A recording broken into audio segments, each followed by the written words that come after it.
नमस्कार दोस्तों, good morning everybody.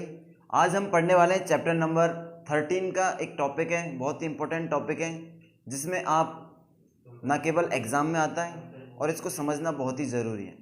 देखिए चैप्टर के अंदर जो टॉपिक है विद्युत मोटर की क्रियाविधि, किस तरीके से विद्युत मोटर कार्य करती है, किस तरीके से उसमें कौन कौन से रूल लगते हैं और किस तरीके से उसमें इलेक्ट्रिसिटी कंडक्ट करती है। तो आइए देखिए स्टूडेंट्स, सबसे पहले हम देखते हैं यहाँ पर हमने दो एन और एस ये विद्युत चुंबक ले रखे, परमानेंट चुंबक। एन और एस क्या दे रखे? परमानेंट चुंबक ले रखे। और यहाँ पर एक जो हमारे पास एक विद्युत कुंडली है जो कि ABCD, जो कि विद्युत रोधी चालक तार की बनी हुई है। देखिए विद्युत रोधी का मतलब क्या होता है? विद्युत रोधी का मतलब है कि एक कॉपर वायर है, उस कॉपर वायर के ऊपर कोटिंग हो रखी है किसी चीज़ की, ठीक है। PVC की कोटिंग हो सकती है वो, है ना, या फिर नॉर्मली किसी सब्सटेंस की क्या हो सकती है, वो कोटिंग हो सकती है, जिसकी वजह से वो एक दूसरे में क्या नहीं होती, इलेक्ट्रिसिटी कंडक्ट नहीं होती। कॉपर जो वायर है यहाँ से लेकर यहाँ तक क्या होगी आपकी, एक कुंडली बनाएगा, एक कॉइल बनाएगा, ठीक है।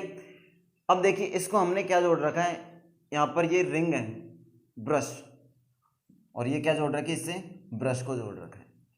इसके अंदर एक स्प्रिंग लगी हुई होती है, वो स्प्रिंग क्या करती है, इसकी कनेक्टिविटी को बनाए रखती है इससे, ठीक है। फिर यहाँ पर हमने लगा रखा है एक स्विच, और स्विच के बाद में इधर लगा रखी है बैटरी, ठीक है।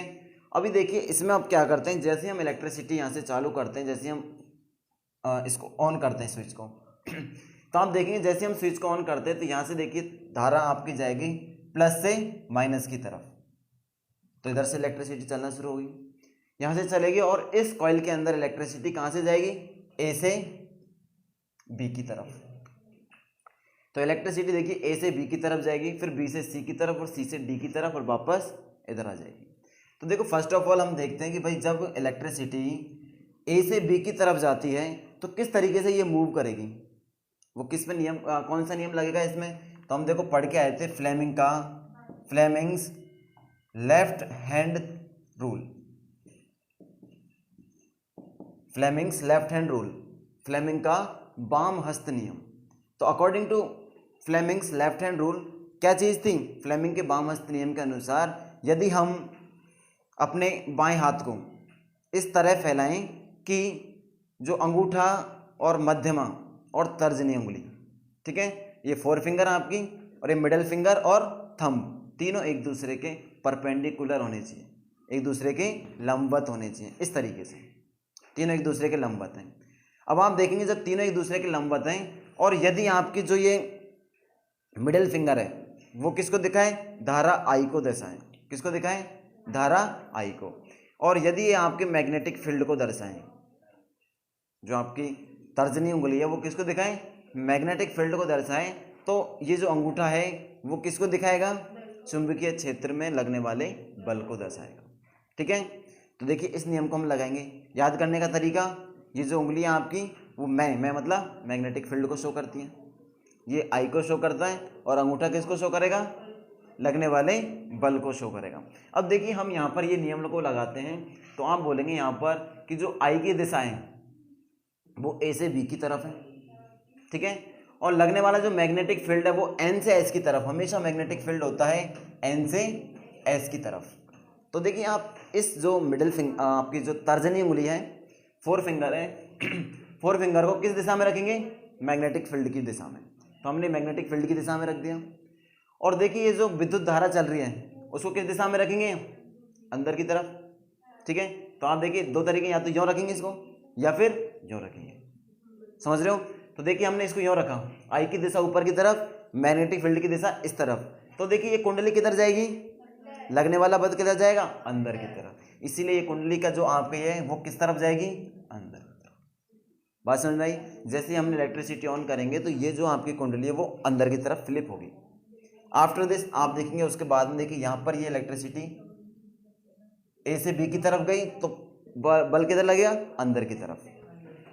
बी से सी की तरफ गई तो कोई फर्क नहीं पड़ेगा, लेकिन जब सी से वापस डी की तरफ इलेक्ट्रिसिटी आएगी तो फिर क्या होगा, देखो वापस से हम फ्लेमिंग का लेफ्ट हैंड रूल लगाएंगे। तो आप देखोगे कि मैग्नेटिक फील्ड तो अभी भी एन से एस की तरफ ही है, लेकिन विद्युत धारा की दिशा जो पहले ऊपर की तरफ थी अब किधर हो गई, नीचे की तरफ।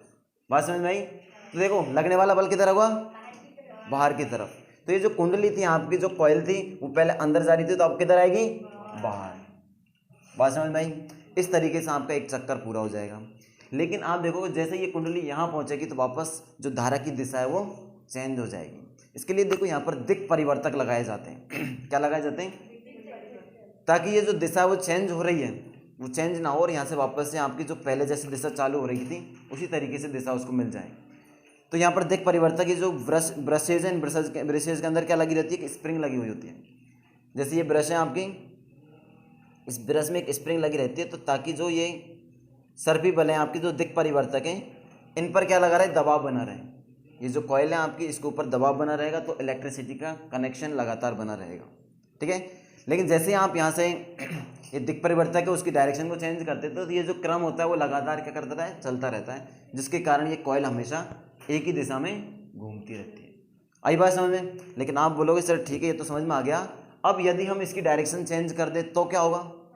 यदि हम इसको माइनस कर दें और इसको प्लस करें, तो देखिए आप यदि इसको माइनस करते हैं और इसको क्या कर दें, प्लस करते, तो धारा की दिशा उल्टी हो गई। और जब धारा की दिशा उल्टी हो गई तो जो आपकी कुंडली इस तरफ घूम रही थी ना, यूँ थी, तो कौन सी तरफ घूम रही थी, क्लॉकवाइज या एंटी क्लॉकवाइज? तो आप बोलेंगे सर यूँ घूम रही है, तो इसको क्या बोलते हैं, क्लॉक या एंटी क्लॉक? Anti clock. तो जो आपकी पहले एंटी क्लॉकवाइज घूम रही थी, अब वो क्या हो जाएगा, जैसे हमने यहाँ से चेंज किया तो अब क्लॉकवाइज घूमने लग जाएगी। तो इस सिद्धांत पे हमारी जो विद्युत मोटर है वो कार्य करती है। ठीक है।